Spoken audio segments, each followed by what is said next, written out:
ರಾಜರತ್ನ ಹೇಳ್ತಾರೆ, ನನ್ನ ನಾಲಿಗೆಯನ್ನು ಸೀಳಿ ನನ್ನ ಬಾಯನ್ನು ಕೂಡ ಹೊಲ್ದು ಹಾಕಿದ್ರು ಕೂಡ ನನ್ನ ಮೂಗಿನಲ್ಲಿ ಕನ್ನಡ ಪದವಾಗ್ತೀನಿ ಅನ್ನುವಂತ ಮಾತನ್ನ ಹೇಳ್ತಾರೆ. ಅವರನ್ನ ಮನದಲ್ಲಿ ಸ್ಮರಿಸುತ್ತಾ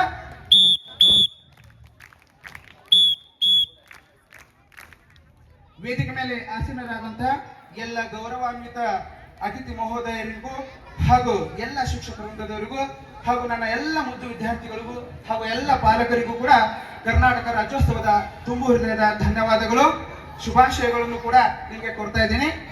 ಇಂದು ನವೆಂಬರ್ 1 ಬೆಳಗ್ಗೆ ಎದ್ದಾಗ ನನಗೆ ಕಾಣಿಸಿದ್ದು ಸೂರ್ಯನ ಬೆಳಕು.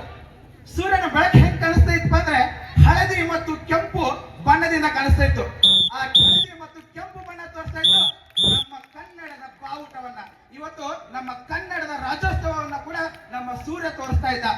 ಅದೇ ರೀತಿಯಾಗಿ ನಮ್ಮ ರಾಜ್ಯದ ಹೆಸರು ಕರ್ನಾಟಕ ಆಗಿರ್ಬೋದು, ಆದ್ರೆ ಅದರ ಹೃದಯ ಕನ್ನಡ ಕನ್ನಡ ಕನ್ನಡ ಅಂತ ಹೇಳ್ತಾನೆ. ಅದೇ ರೀತಿಯಾಗಿ ಈ ಭಾಷೆ ನಮ್ಮ ತಾಯಿಯ ಶಬ್ದತೆ. ಅದೇ ರೀತಿಯಾಗಿ ಪ್ರಥಮ ನಾದವಾದರೂ ಕೂಡ ಅಂತಿಮ ಪ್ರಾರ್ಥನೆಯು ಕನ್ನಡವಾಗಿದೆ.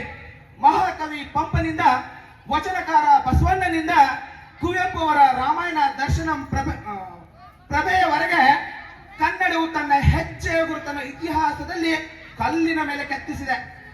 ಇದು ಕೇವಲ ಭಾಷೆಯ ಒಂದು ಪಯಣವಲ್ಲ, ಇದು ಆತ್ಮದ ಯಾತ್ರೆ ಅಂತ ಹೇಳ್ಬೋದು.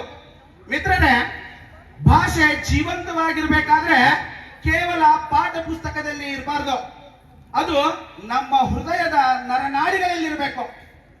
ಅದು ನಮ್ಮ ಕನಸಿನ ಕಾವ್ಯವಾಗಿರ್ಬೇಕು. ಯಾರಾದರೂ ನೀನು ಯಾರು ಎಂದು ಕೇಳಿದಾಗ ನಾವು ಹೇಳಬೇಕಾದದ್ದು, ಗರ್ವದಿಂದ ಹೇಳಬೇಕಾದದ್ದು, ನಾನು ಕನ್ನಡದ ಸಿಡಿಲು, ಕನ್ನಡದ ನಗು, ಕನ್ನಡದ ಧ್ವನಿ, ಕನ್ನಡದ ಗರ್ವ ಎಂದು.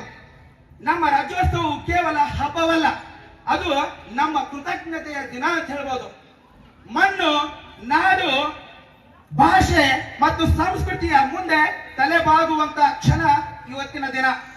ಇದು ಈ ವೇದಿಕೆ ಮೇಲೆ ನಿಂತು ನಾನು ಒಂದೇ ಪ್ರಾರ್ಥನೆ ಮಾಡುತ್ತೇನೆ, ಕನ್ನಡದ ಬೆಳಕು ನಂದಿರಲಿ, ಕನ್ನಡದ ಬೆಳಕು ನಂದಿರಲಿ, ಕನ್ನಡಿಗರ ಮನಸ್ಸು ಚಳಿಗೊಳ್ಳದಿರಲಿ, ಕನ್ನಡಿಗರ ಮನಸ್ಸು ಚಳಿಗೊಳ್ಳದಿರಲಿ. ನಾವು ಮಾತನಾಡುವ ಪ್ರತಿ ಶಬ್ದವೂ ಕೂಡ ಕನ್ನಡದ ಹೂವಿನ ಪರಿಮಳವಾಗಲಿ, ಕನ್ನಡದ ಪರಿಮಳವಾಗಲಿ ಅಂತ ಹೇಳ್ತಾ, ನೀನು ನವೆಂಬರ್ 1 ಕನ್ನಡಿಗನಾಗದಿರೋ 365 ದಿನವೂ ಕೂಡ ನನ್ನ ಕನ್ನಡ ನನ್ನ ಭಾಷೆ ಎನ್ನುವಂತ ನಂಬರ್ 1 ಕನ್ನಡಿಗನಾಗುವ ನನ್ನ ಕನ್ನಡ ಭಾಷೆಯನ್ನು ಮುಗಿಸ್ತೇನೆ. ಜೈ ಹಿಂದ್, ಜೈ ಕರ್ನಾಟಕ.